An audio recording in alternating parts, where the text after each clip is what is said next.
লোটে মাছ দিয়ে এত সুন্দর ফিশ ফ্রাই হয়, তোমরা বাড়িতে না বানালে বুঝতেই পারবে না।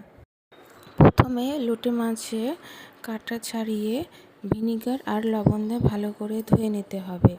এরপরে একটা পাত্রে লোটে মাছ, হলুদ, লবণ, গোলমরিচের গুঁড়ো, লঙ্কা, আদা, রসুন, ধনেপাতা পেস্ট করে ভালো করে ম্যারিনেট করে আধ ঘন্টার জন্য রেখে দিতে হবে। আর একটা পাত্রে একটা ডিম, 2 চামচ কর্নফ্লাওয়ার দিয়ে ভালো করে ব্যাটার বানিয়ে নিতে হবে। ব্যাটারে চুবিয়ে ব্রেড ক্রাম্ব দিয়ে ভালো করে কোটিং করে নিতে হবে।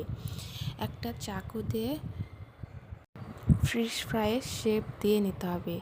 এবার গরম গরম তেলে ভেজে নিলে আমাদের লোটে মাছের ফিশ ফ্রাই তৈরি।